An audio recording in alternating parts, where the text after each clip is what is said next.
बहनों के लिए, महिलाओं के लिए जगह है, वो वहाँ बैठ जाएंगे। अपना हाथ ना करो, ये प्रतिनिधित्व करती है। बैठ जाओ सारा, यहाँ बैठ जाएंगे, कोई बात नहीं। थोड़ा जगह दे दो भाई। जो हमारी प्रतिनिधित्व करती है ये लोग। हमारी बहनें आई हैं, इनके लिए जगह दे दो एक बार। हाँ बना लो।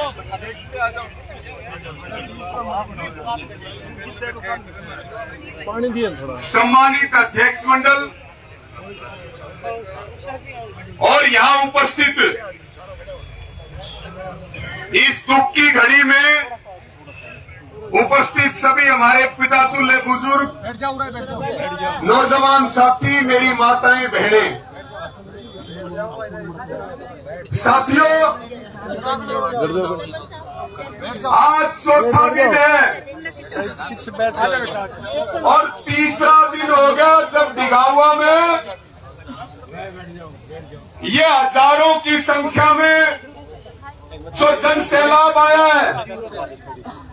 थोड़ी सी जगह दे दो भाई, कोऑपरेट करो सारे भाई। कुछ बहनें आई हैं, इनको जगह दे दो,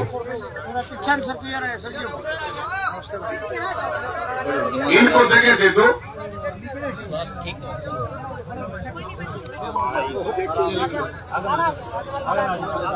बैठ जाएंगे, बैठ जाओ, जगह दे दो इनको एक बार।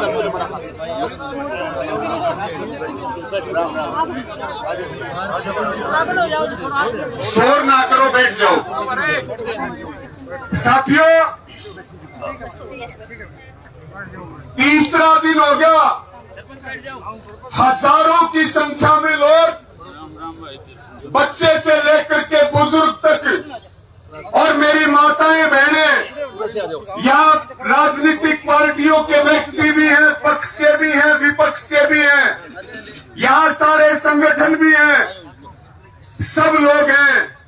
केवल और केवल हमारी एक मांग है कि हमारी इस बहन को न्याय मिलना चाहिए, और जब तक इसको न्याय नहीं मिलेगा तब तक हम यहाँ से लौट करके खाली हाथ वापिस नहीं जाएंगे। जन जन की यही पुकार है और जन जन का यही फैसला है। साथियों, एसएचओ को लाइन हाजिर किया तो वो बात सिर्फ उस परिवार तक सीमित नहीं रहती, वो हम सब उस बात के साथ अपने आप को जोड़ने का काम करते हैं। और आप सब लगातार सुबह से लेकर शाम तक यहां एकत्रित हैं, तो ये भी स्पष्ट है कि आप सब लोग ये चाहते हैं कि हमारी उस बेटी के साथ न्याय हो। मैं मानता हूं ये राजनीतिक मंच नहीं, परंतु हम इस बात से भी इंकार नहीं कर सकते कि देश और प्रदेश के अंदर व्यवस्था देना, सुरक्षा देना, यह भी सरकार का काम है। हम इस धरने के माध्यम से ये तो चाहते हैं कि हमारी बेटी के साथ न्याय हो, जल्दी से जल्दी न्याय हो, परंतु इस प्रदेश के अंदर इस प्रकार की व्यवस्था भी सरकार करने का काम करे कि आगे आने वाले समय में अगर इस प्रकार की भावना किसी के मन में भी आए तो उसके अंदर सरकार का भय होना चाहिए। मेरे से पूर्व वक्ताओं ने कहा कि ये हमारी अपनी जिम्मेवारी है कि हम अपने बच्चों को शिक्षित करें, अपने बच्चों को संस्कार दें। मैं मानता हूं इस बात को कि जिम्मेवारी हमारी है कि हम अपने बच्चों को अच्छी परवरिश दें, परंतु इसके साथ साथ सुरक्षा देने की जिम्मेवारी सरकार की बनती है। और साथियों, पूरी तरह से आज जिस प्रकार का हरियाणा प्रदेश में अगर एक महीने का आप क्राइम का ग्राफ देखेंगे तो 22 के 22 जिलों में औसतन 10 से ज्यादा हत्या और बलात्कार के मामले हैं। और उन सब मामलों में, क्योंकि आपकी तरह इस प्रकार की हाजिरी हर जगह इकट्ठा नहीं होती, इसी प्रकार से उन मामलों को लटकाने का काम किया जाता है। अधिकारियों का तबादला हो गया, नए अधिकारी आ गए, ये भी 2 दिन 4 दिन अगर इसी प्रकार की मंशा से काम करेंगे तो फिर कोई और नया आ जाएगा। ये समाधान नहीं। मुझे जहां तक जानकारी प्राप्त हुई है कि अब तक ना तो उस मोबाइल की पूरी तरह से जांच हुई है, उसकी सिम की जांच हुई है, और जो पूछताछ का दायरा है वो भी सीमित रखा हुआ है।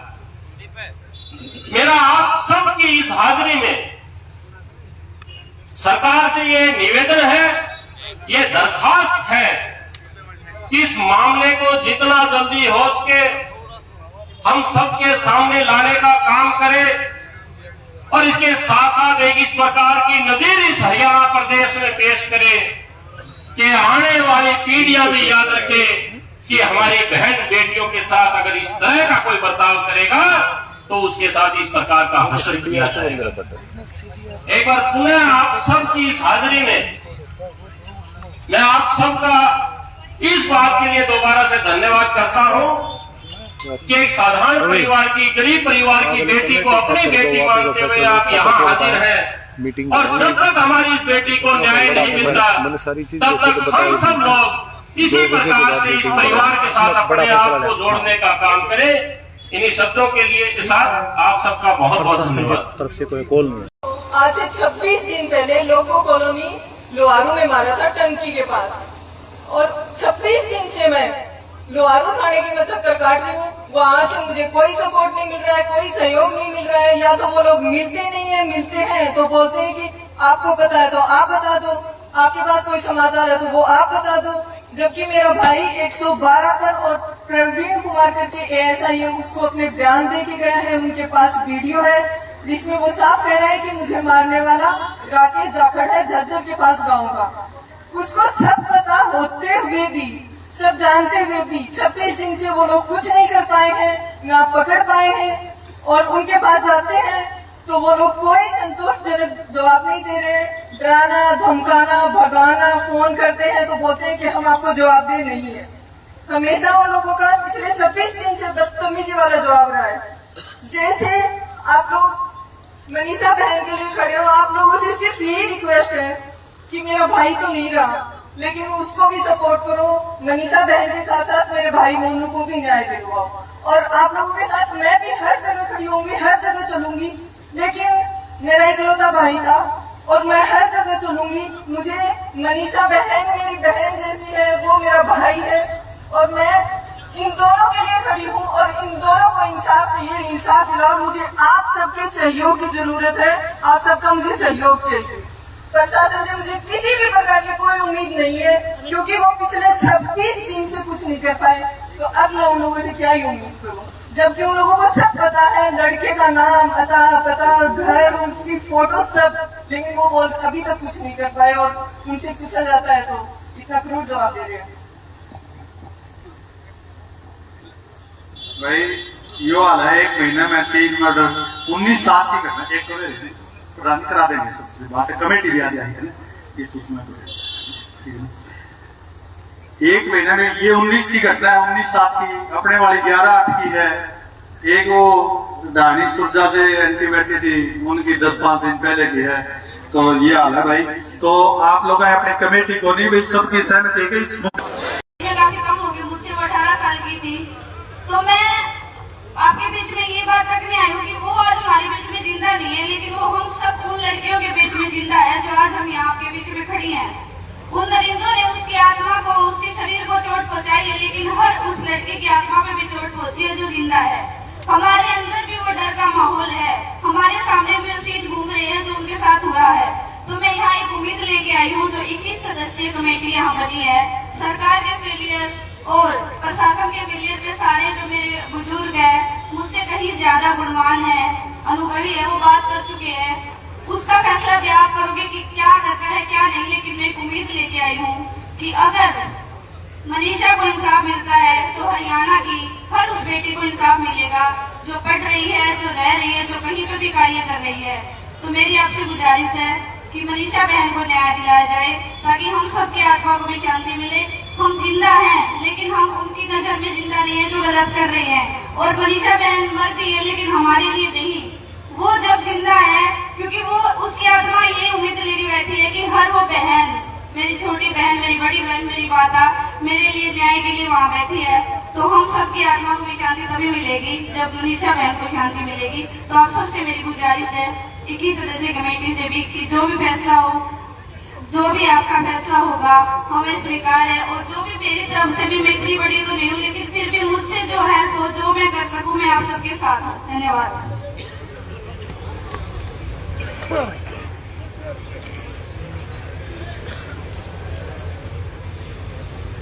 भाई भिवानी के युवा साथियों की संस्था है लाडो एक पहल। भाई अमरजीत लडवाल के नेतृत्व में काफी युवा साथी यहाँ समर्थन देने आए हैं। इसी प्रकार लोहारू शहर से भी और आसपास की ढाणियों से भी सैकड़ों की तादाद में युवा साथी इस पंचायत का और इसके कर्तव्य के प्रति अपना समर्थन देने आए। सभी युवा साथियों का कमेटी की तरफ से, सभी बुजुर्ग नौजवान साथियों की तरफ से, माताओं बहनों की तरफ से हम सभी उनका हार्दिक स्वागत करते हैं। मैं भाई अमरजीत से अनुरोध करूंगा कि एक बार वो माइक के नजदीक आए। भाई अमरजीत और लोहारू से जो साथी, वो भाई का मैं नाम भूल गया, उनके नेतृत्व में आए, वो भी एक बार ध्यान का कष्ट करें। आपने बड़े जोश और खरोश से, बहुत उत्साह से प्रशासन और सरकार के खिलाफ नारे लगाते हुए अपना गुस्से का इजहार किया, अपना जोश का प्रदर्शन किया। इसके लिए हम सब कमेटी के सदस्य और सभी बुजुर्ग नौजवान साथियों का आभार व्यक्त करते हैं और साथ ही आपसे पुनः हाथ जोड़ करके अपील करते हैं कि आप शांति व्यवस्था बनाए रखने में कमेटी का सहयोग दें। बेशक आपके जनून की, आपके जोश की, आपके बल की जरूरत पड़ेगी और जब भी जरूरत पड़ेगी आपको बता दिया जाएगा। हमें पूरी उम्मीद है कि कमेटी का जब भी बुलावा आपको होगा, आपका पूरा सहयोग समर्थन, जिस तरह के जोश खरोश से आप आए हो, हमें मिलने की उम्मीद है। लेकिन साथियों और सारे लगभग बेटे के समान है, कोई भी ऐसा कदम मत उठाए। बहुत ही निर्णायक स्थिति में सारी चीजें चल रही है। बहुत जल्दी ही खुलासा करने के भी पुलिस नजदीक है। चारों तरफ का दबाव पड़ा हुआ है। खाली रास्ता रोकने से कुछ नहीं होता। एसपी का तबादला कोई छोटी बात नहीं होती। ये सिर्फ आपके सहयोग से, समर्थन से, युवा साथियों के जोश से, बुजुर्गों के होश और तजुर्बे का परिणाम है कि हम इस लड़ाई को जीत की तरफ अग्रसर हो रहे हैं। अभी एक भाई वक्ता कह रहे थे, जो भी दरिंदे हैं, हम जो भी कार्रवाई कर रहे हैं, जिस प्रकार का हम कोई भी प्लान बना रहे हैं, हमारे बीच में भी उनके आदमी हैं। आप भी उन पे निगाह रखो।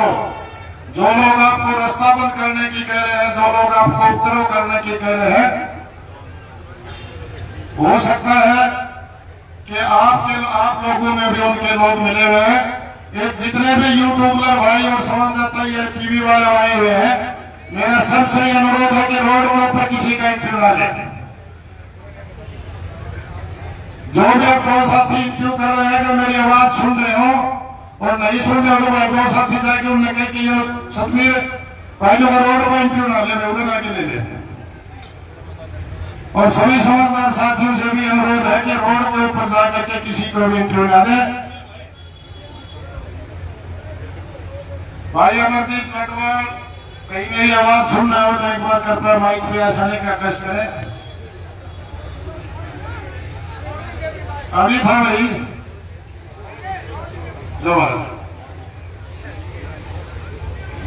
देखिए, ये जो बच्चे रोड पर बैठे थे, ये बच्चे इस धरने की पक्ष में नहीं है। ये सभी बच्चे राजस्थान राजगढ़ के हैं जो यहाँ बकवासबाजी कर रहे हैं। हमारी लोहारू तहसील का कोई भी आदमी है, लोहारू तहसील का कोई भी आदमी है, उससे नम्र निवेदन है कि वो पंजाब पर आकर के अपना स्थान ग्रहण करें, ताकि हमारे को ये पता चले कि ये क्या षड्यंत्र है, क्या मामला है। ये साफ दिखाई दे रहा है कि ये बिल्कुल षड्यंत्र है। कोई कमेटी का फैसला नहीं है, कोई बाहर के आए हुए मुख्य व्यक्ति का फैसला नहीं है। ये डाबरटोरी सिस्टम जो रोड जाम कर रहा है, ये 100% षड्यंत्र है। तो सभी हमारे क्षेत्रवासियों से निवेदन है कि वो इस पंडाल में आकर आप छटनी हो जाएगी। सभी पत्रकार भाइयों से भी निवेदन है कि कोई भी रोड पे किसी का इंटरव्यू ना ले, रोड पे कोई वीडियो ना बनाए। ये वीडियो के चक्कर में सभी बच्चे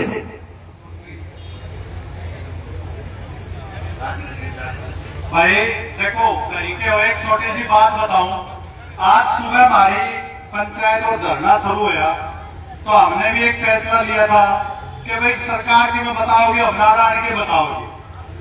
सरकार का वो मैसेज आया एसडीएम का 5 मिनट पहले बता रहा था, प्रधान जी तो बात है, मैं उसका फोन आया था, मैं इनके काना घेर दो। अब वो बोले मगा जी रेस्ट हाउस में आ जाओ, ये जहां मैं चले इन लोगों को फिल्म जगह तो जिम्मेवारी ले लो। ये जिम्मेवारी लेने की देखो छोटे के एक बात तो हालात यह कही कि एसडीएम साहब ने बोले भाई आप तसल्ली करके बता दो क्या सकते हो, वरना तो भाई आप करो होगा जी हाँ उनका। तो उन एसडीएम साहब ने कही कि भाई एसपी जो नया आया है वो आना चाहो था, तो यदि आप ये चाहो तो फिर हमने कमेटी का यो फैसला आया कि भाई हम 10 आदमी वही भेज देंगे। भाई इससे अच्छा ये होगा कि पहले दिखाओ रेस्ट हाउस ने क्या दी थी, रेस्ट हाउस में हमारी कमेटी ने बता देगा कि मैं नई बात लाया बता के बता देगा ना, हमारी कमेटी बता देगी। लेकिन वो नया इसके आया भाई वो भी समझा, तो उसका एक दोबारा फोन आया, मैं चाहे कह आ जाओ वरना 10 से ज्यादा तो वैसे भी कोई बेचा, क्योंकि फिर उड़े भी वो हो जाएगा।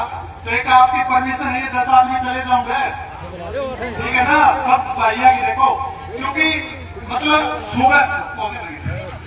सुबह जो बात अपनी हुई थी ना 2 बजते 2:30 बजे होंगे, एसडीएम का फोन आ गया कि भाई हम आ जाएंगे।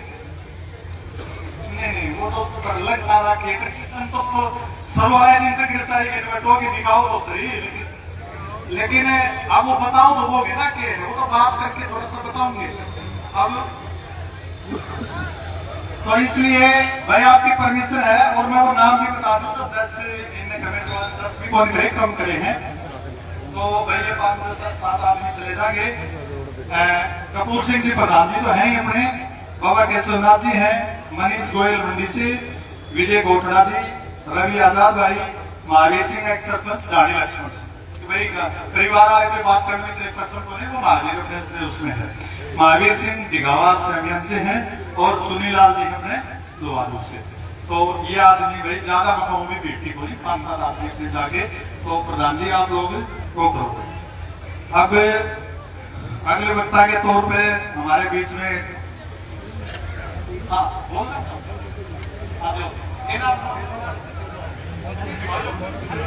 कमलेश है भाई, ये 2 मिनट में विचार रखें।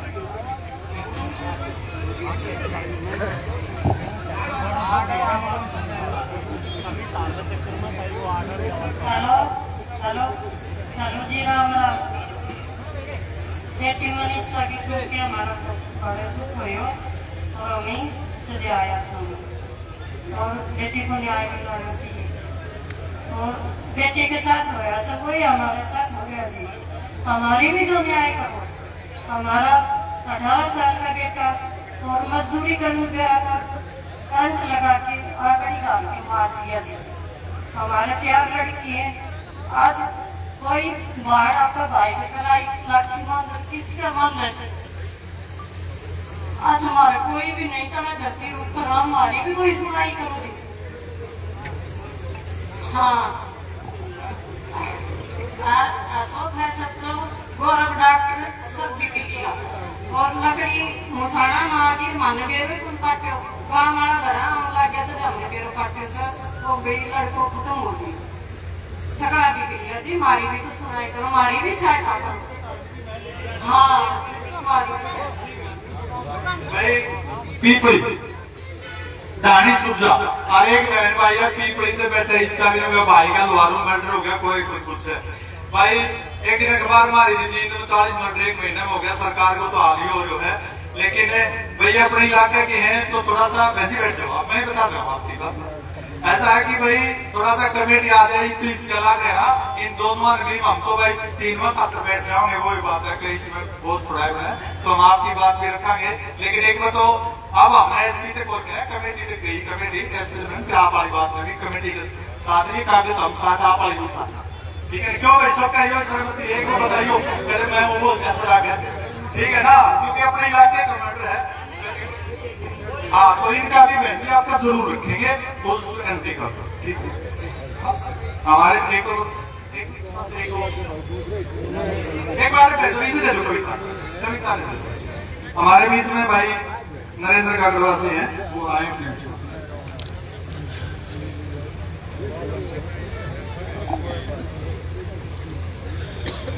आज यहाँ धरने पर उपस्थित मेरे सभी सम्मानित बुजुर्गों, नौजवान साथियों, माताओं, बहनों, प्यारे दोस्तों, बुजुर्गों और साथियों, आज कितनी शर्म की बात है और कितने दुख की बात है कि आज हमारे क्षेत्र की एक बेटी जिसका 4 दिन पहले मर्डर कर दिया गया, इतनी बेरहमी से आज तक पुलिस और प्रशासन ऐसे मौन बैठा है जैसे शायद किसी ने आज तक ऐसी चीज देखी नहीं होगी। हमारा तो ये इलाका है, ये सबसे शांतिप्रिय इलाकों में आता है। जब भी हरियाणा में किसी शांतिप्रिय इलाके का जिक्र आता है तो सबसे पहले लोहारू क्षेत्र का जिक्र आता है कि ये एरिया सबसे शांत एरिया है, यहाँ के लोग बड़े शरीफ, यहाँ का भाईचारा और यहाँ बड़ी शांति होती है। लेकिन जब से हरियाणा बना है, 1 नवंबर 1966 को हरियाणा प्रदेश बना था, आज तक इतने साल में ऐसी दरिंदगी और ऐसी दुखद घटना मेरे हिसाब से हमने कभी न तो सुनी होगी और न कभी देखी होगी। आप इस बात का अंदाजा लगाओ कि जब हमारे सबसे शांति प्रिय इलाके में ये हालत है तो आज पूरा हरियाणा प्रदेश कहीं ना कहीं बर्बादी के कगार पर है। आज पूरे हरियाणा में आप हर रोज सुनते हो, आज हर रोज मर्डर होते हैं, महिलाओं के साथ अपराध होते हैं, आए दिन फिरौतियां मांगी जाती है। आज न महिलाएं सुरक्षित है, न आदमी सुरक्षित है, न बच्चे सुरक्षित है। आज ऐसी सरकार हमारे सामने है। बुजुर्गों और साथियों, प्रशासन ने कल शाम को फैसला लिया कि हम एसपी का तबादला करते हैं और 2-3 एसएचओ को उनको सस्पेंड कर देते हैं। लेकिन क्या इस चीज से न्याय मिल जाता है? क्या वो बेटी जिसके साथ इतनी दरिंदगी हुई है, क्या उस चीज से उसको न्याय मिल जाएगा? लेकिन नहीं, ये सब चीजें हमें गुमराह करने के लिए की जा रही है ताकि लोगों का ध्यान भट जाए। लेकिन आज ये हमारा इलाका संगठित है, आज एकजुट है, आज हम सबको कहीं ना कहीं मिलजुल कर, ये कोई छोटी बात नहीं है। आज हम सबकी बेटियां स्कूल में जाती है, कॉलेज में जाती है, लेकिन ऐसी घटना को सुनकर मुझे लगता है कि हर इंसान का रूह कांप जाती है कि आने वाले समय में जब हमारी बच्चियां कॉलेज जाएंगी, जब स्कूल जाएंगी, तो कितनी महफूज होंगी, कितनी सुरक्षित होंगी। आज ये कल्पना और सोचने की जरूरत है। आज पुलिस प्रशासन का रवैया, आज जो रक्षक बनाए गए थे, कहीं ना कहीं वो भी भक्षक बने बैठे हैं। जब लड़की के बाप ने पुलिस को फोन किया तो पुलिस की तरफ से जो रिस्पॉन्स मिला, जो आवाज आई, वो इतनी घिनौनी थी कि मुझे लगता है कि उन पुलिस वालों को सस्पेंड नहीं, उनको टर्मिनेट करके उनके ऊपर मुकदमा दर्ज करना चाहिए ताकि आने वाले भविष्य में जब भी कोई बेटी के साथ ऐसी दरिंदगी हो तो पुलिस प्रशासन को सोचने की जरूरत पड़ी कि आगे से अगर किसी ने ऐसा किया तो उनको भी घर बैठना पड़ेगा और मुकदमा दर्ज होना पड़ेगा। बुजुर्गों और साथियों, आज मुझे लगता है कि कमेटी जो बनाई गई है, हमारी कमेटी बहुत ही समझदार, बुद्धिमान लोग उसमें हैं। लेकिन मैं आपको एक बात बताता हूँ कि कहीं ना कहीं आज पुलिस के ऊपर दबाव है, सरकार के ऊपर दबाव है। कहीं ऐसा ना हो कि ये सरकार इस मामले को दबाने के लिए कोई 4-5 लड़कों को कहीं से पकड़कर और ये दिखा दे कि हमने अपराधियों को पकड़ लिया है और हम इस बात से शांत हो जाए कि अपराधी पकड़ गए हैं और हम घर जाकर बैठ जाएंगे। तो ये भी कहीं ना कहीं सरकार की चाल होती है। मुझे कमेटी से आग्रह करना पड़ रहा है कि कमेटी इस बात का जरूर ध्यान दे कि जो भी अपराधी पकड़े जाए, पहले उनकी शिनाख्त की जाए, क्या ये सही में अपराधी हैं या उनको अंदर लाकर कहीं ना कहीं असली अपराधियों को बचाने की कोशिश की जा रही है। मैं तो ज्यादा नहीं बोलता, एक ही बात कहूंगा कि हमारे इलाके की बात है, ये लोहारू क्षेत्र के लिए बहुत बुरी और दुर्भाग्य की बात है। लेकिन मैं ये कहूंगा कि हमारी कमेटी जो भी फैसला लेगी, हम उस कमेटी के साथ खड़े रहेंगे और जब तक इस बेटी को न्याय नहीं मिल जाता, हम सब इसी धरने पर बैठे रहेंगे। आप सबका बहुत बहुत धन्यवाद। जय हिंद। अगले वक्ता के तौर पे हमारे बीच में डॉक्टर बलबीर सिंह जी ठाकर हैं, जो लोहारू में किसानों का धरना चला हुआ है, वो भी इनके संयोजक में हैं। उसके डॉक्टर बलबीर सिंह जी।